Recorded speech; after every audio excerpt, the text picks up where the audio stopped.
Welcome to SS inter college Kanakpur Prayagraj.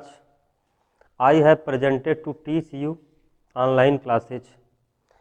Student, last classes I taught about a poem. आज मैं आपको यह poem का नाम है the lake Aizawl of Innisfree. ध्यान देंगे, लेसन का नाम है the lake Aizawl of Innisfree. Innisfree का जो लेक है, झील, अब आइजल मीन्स क्या होता है, द्वीप, के विषय में लिखा है विलियम बटलर ईट्स ने. किसने लिखा? William Butler Yeats. इसके पोएट हैं, इसके कवि हैं. विलियम बटलर ईट्स ने लिखा इस कविता में कि in this poem the poet says that he is going to Innisfree. वह इनिस्फ्री जा रहा है. और इनिस्फ्री क्या है? आइलैंड है, द्वीप है. अब कहाँ है? आयरलैंड में है. He misses the place of his boyhood days. He misses, वो भूल जाता है. क्या भूल जाता है? हिज बॉयहुड डेज, अपने बचपना के दिनों को भूल जाता है. He will build a small cottage. वह एक छोटी झोपड़ी बनाएगा. ऑफ मड माने कह रहे हैं कि मिट्टी की झोपड़ी बनाएगा. And wattles there cultivate beans. और वहाँ पर वह कह रहे हैं बीन्स उगाएगा. बीन्स मीन्स क्या होता है स्टूडेंट? सेम होता है.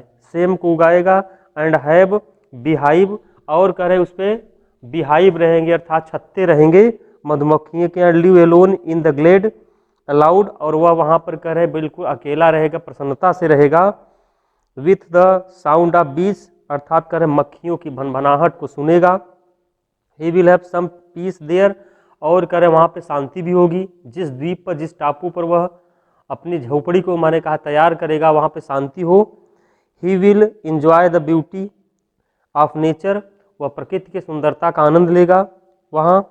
एट लास्ट, अंत में द पोएट स्पीक्स, अंत में कवि कहता है दैट कि एवरी नाइट ही लर्न्स, प्रत्येक रात वह सुनता है द लेक वाटर लैपिंग, अर्थात करें झील के पानी के लैपिंग को, कल कल की आवाज़ को.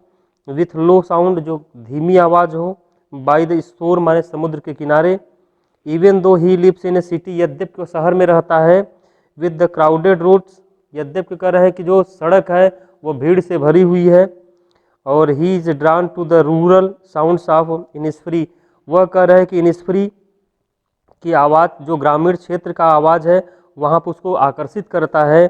द पोएट इज अट्रैक्टेड, कब यह अट्रैक्ट होता है, आकर्षित होता है, to the sounds of made by the rustling trees, अर्थात जो कह रहे हैं पेड़ों की सरसराहट है वह उसे आकर्षित करती हैं. ऑफ कोर्स वस्तुतः ही हैड डिजायर, उसकी इच्छा है, टू कीप हिमसेल्फ, वह अपने आप को स्वतः माने कहा है कि from the bustling sound of the buses of sometimes, अर्थात कह रहे हैं सम टाइम माने कुछ समय के जो बसेज हैं वह उनसे कह रहे हैं दूर रहना चाहता है. तो कह रहे हैं कि आई विल अराइज, स्टंजा फर्स्ट ये है, ये आपका स्टंजा सेकेंड है, ये आपका स्टंजा थर्ड है. मैं इसका अर्थ बता दे रहा हूँ, उसके बाद अपना इस पर क्वेश्चन आंसर जो भी होगा उसको फिर देखेंगे. I will arise and go now and go to Innisfree. I will arise, arise mean student होता है मैं उठूंगा. एंड गो नाउ, अब जाऊंगा. एंड गो टू इनिस्फ्री, अब कहाँ जाऊंगा? इनिस्फ्री जाऊंगा. अर्थात इनिस्फ्री क्या है? एक आइजल है, अर्थात एक झील है, और वह कहाँ है? आयरलैंड में है. And A small cabin build, और करें स्टूडेंट ए स्मॉल माने छोटा सा कैबिन बनाएंगे. और कैबिन मीन्स स्टूडेंट क्या होता है? कैबिन मीन्स होता है कटेज. और कटेज मीन्स क्या होता है स्टूडेंट? झाड़ी होता है. झाड़ी का मतलब क्या होता है यहाँ पे? झोपड़ी. ये जो लिखे हैं कैबिन, कैबिन का मतलब क्या होगा? झोपड़ी. क्या बनाएगा? झोपड़ी बनाएगा. बिल्ड माने बनाएगा, देयर माने वहाँ. तो कर रहे स्मॉल कैबिन बिल्ड देयर, और वह वहाँ पर, कहाँ पर? इनिस्फ्री पर. इनिस्फ्री का जो झील है, इनिस्फ्री आइजल है, अर्थात क्या है? एक झील है जो कहाँ पे, वहाँ पे जाकर उसमें झोपड़ी बनाएगा. ऑफ क्ले, और क्ले माने क्या होता है? मड, अर्थात जिसको कहते हैं मिट्टी, मिट्टी के. एंड लिखे है वाइटल्स मीट, तो मिट्टी के बनाएगा. वाइटल्स का मतलब होता है अर्थात टहनी का ढांचा. टहनी का मतलब होता है पेड़ पत्तियों के ढांचे से झोपड़ी तैयार करेगा.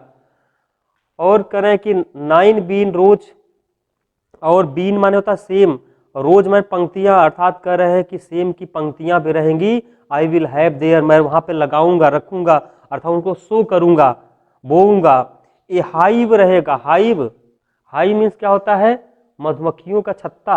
Of the honey B, Honey means शहद, अब बी माने क्या होता है, मक्खी, तो मैं वहाँ पे कह रहा मक्खियों का छत्ता रखूंगा, इसका मतलब मैं वहाँ पर एक छोटी सी उद्योग तैयार करूंगा।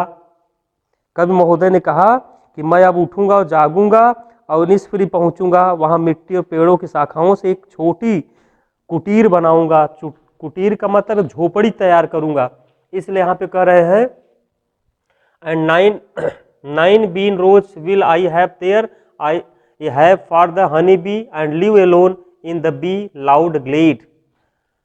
एंड लिव मैं रहूंगा, एलोन मीन्स अकेले ही, and in the bee loud अर्थात करे बी माने मक्खियों की, लाउड मीन्स आवाज में, ग्लेड मीन्स प्रसन्नता से, अर्थात प्रसन्न होकर रहूंगा। इसकी कहने का मतलब है कि मैं वहां सेम आदि की फलियां उगाऊंगा और मधुमक्खियों का एक छत्ता वहां रखूंगा। कौन क्या रखूंगा, मधुमक्खियों का छत्ता, पेड़ काट कर खुला स्थान बनाऊंगा और मधुमक्खियों को गूंज में अकेला रहूंगा। इसीलिए यहाँ पे स्टूडेंट कह रहा है कि 9 beans rows I will have there, मेरे पास कह रहे हैं कि 9 प्रकार के अर्थात फली रहेंगे वहां पर, किसके, सेम के। सेम, बीन मीन्स क्या होता है स्टूडेंट, सेम होता है, और रोज माने पंक्तियों में रहता होता है, वह पंक्तियों तक को तैयार करूंगा। Will I have there and high वा फॉर द हनी बी, मक्खियों के छत्ते रहेंगे, एंड लिव माने रहूंगा, एलोन मीन्स अकेले ही, इन द बी लाउड, और इन माने में, बी माने होता है मधुमक्खी, लाउड मीन्स आवाज में, ग्लेड में प्रसन्नता से, मैं प्रसन्न हो करके उन मधुमक्खियों के बीच में अपना समय क्या करूंगा, बिता दूंगा, मुझे वही प्रसन्नता है। आइए नेक्स्ट स्टैंजा देखते हैं।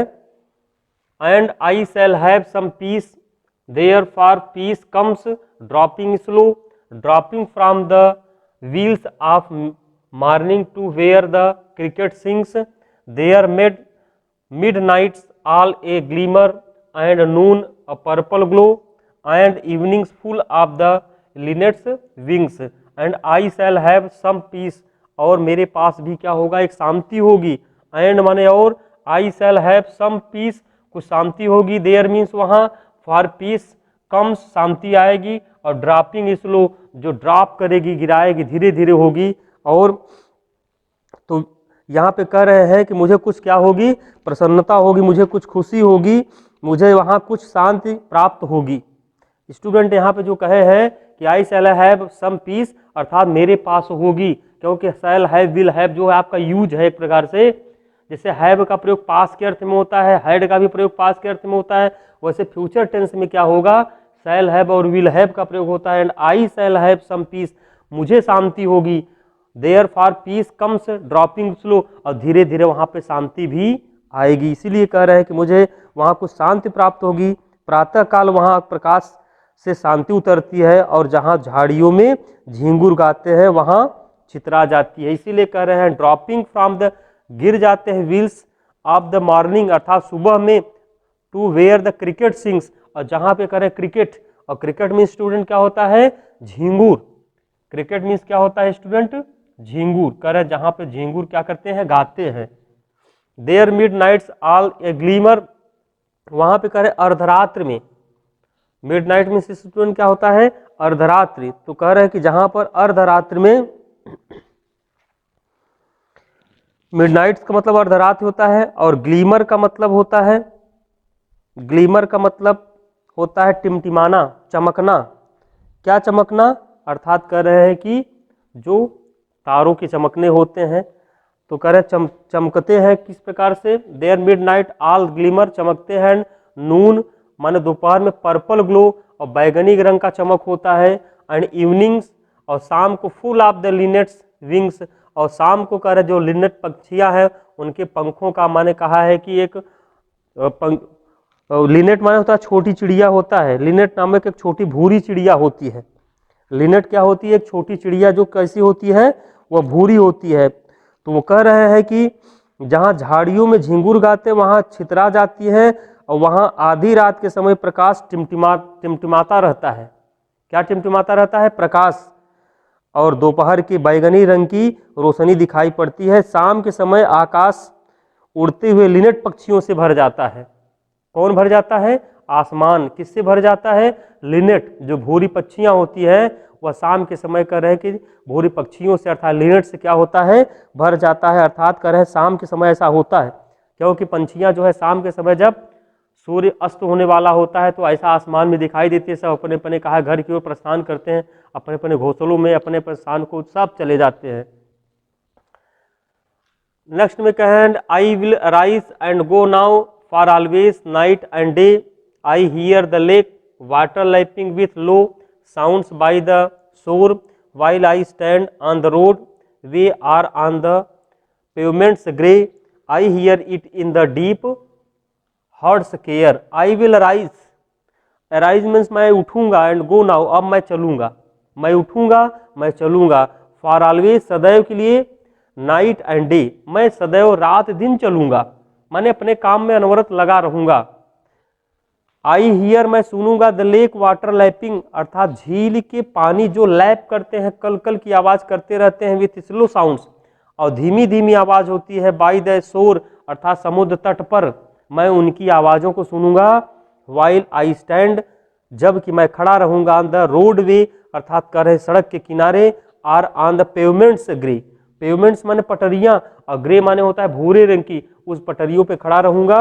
आई हियर मैं सुनूंगा, इट माने इसे in the deep heart's core, I hear मैं सुनूंगा, इट माने इसे इन द डीप ये गहरे करे, हर्ट्स माने हृदय से और केयर माने स्टूडेंट क्या होता है अर्थात करे सावधानी पूर्वक, मैं इनको सावधानी पूर्वक सुनता रहूंगा। तो इसका हिंदी अनुवाद एक बात में देख लीजिए कि मैं अब उठूंगा और इनिस्फ्री जाऊंगा, मैं रात दिन इनिस्फ्री की झील की लहरों को किनारे से टकराकर उत्पन्न धीमी आवाज करते सदैव ही सुनता रहता हूं। जब मैं लंदन की सड़कों पर या पगडंडी पर खड़ा होता हूं तो उन लहरों से उत्पन्न धीमी आवाज को हृदय की गहराई में सुनता रहता हूं। स्टूडेंट अगर इसमें क्वेश्चन किया जाए, ये 3 स्टंजा था, आपको मैंने तीनों स्टंजा बता दिया। अब ये कह रहा है कि what kind of place is Innisfree, what kind of place, what kind of place किस प्रकार का स्थान। स्टूडेंट कह रहे हैं कि what kind of place of Innisfree, तो ये कह रहे हैं कि इनिस्फ्री किस प्रकार का स्थान है, तो इनिस्फ्री कह रहे हैं कि इनिस्फ्री सिंपल, इनिस्फ्री किस प्रकार का स्थान है, सिंपल है, साधारण है, और कैसा है नेचुरल प्लेस है, ये प्राकृतिक स्थान है, नेचुरल प्लेस प्राकृतिक स्थान है, full of beauty and peace, full of beauty and peace यह कह रहे हैं सुंदरता से भरा हुआ है और शांति से भरा हुआ है। और फिर पूछ रहे हैं कि 3 things the poet wants to do, कब 3 बातों को करना चाहता था, when he goes back there जब वो वहां से वापस जाएगा। पहले स्टंजा में ऐसा कहा है, क्या करना चाहता था, तो कह रहे हैं इसका आंसर बताइए, तो following are the 3 things that the poet want to do, following things है निम्नलिखित वस्तुएं हैं, निम्नलिखित बातें हैं जो कि कवि महोदय करना चाहते थे। क्या करना चाहते थे, he will build a small cottage, क्योंकि इसमें अगर क्वेश्चन इसमें स्टंजा में अगर पूछ लिया जाए कि 3 बातें क्या करना चाहता था, कौन करना चाहता था, अर्थात करे पोएट कवि करना चाहता था, तो कवि 3 बातें कौन करना चाहता था student, he will build a small house, he will build a small cottage, वह एक स्मॉल कटेज बनाना चाहता, कटेज मीन्स क्या होता है झोपड़ी, he will build a small cottage of clay and fence, clay माने होता है मिट्टी की, वह मिट्टी की एक छोटी सी झोपड़ी बनाना चाहता था। पहली बात हो गई है। दूसरी बात है he will grow beans there, he will grow beans there, पहला तो बताया कि वह कटेज बनाएगा और दूसरा कह रहे वहां पे सेम को उगाएगा, क्या उगाएगा, सेम को, तो इसलिए he will grow beans there, he will have a beehive there, और उसके पास वहां क्या होगी, और कह रहे मधुमक्खी के छत्ते भी उसके पास में होंगे, तो यह कह रहे हैं कि उसके पास छत्ता भी रखेगा, रहेगा माने रखेगा, ये क्वेश्चन था उसका। और नेक्स्ट क्वेश्चन इसमें कर रहे हैं कि the poet here the cricket singing, और कह रहे हैं कब यहाँ पे झिंगुर के कह रहे हैं गीत को गाते हुए सुनता है, and sees the linnet flying, और जो भूरी पक्षियां हैं उनके कहा है कि आवाज को सुनता है, उनके उड़ने को देखता है, इन द स्काई मीन्स आसमान में, इन द इवनिंग मीन्स शाम को, ही विल हैव सब पीस देयर, और जब वो वहाँ पे निष्फ्री में देखता है तो उसे बड़ी शांति मिलती है।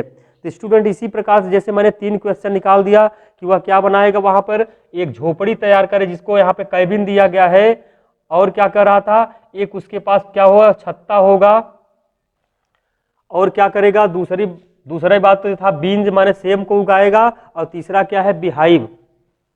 चलिए स्टूडेंट, इसी प्रकार से यह 3 स्टैंजा था, आपका यह लेसन समाप्त हुआ। फिर नेक्स्ट वीडियोज अगला लेसन मैं स्वतः पढ़ाऊंगा। Thanks for it.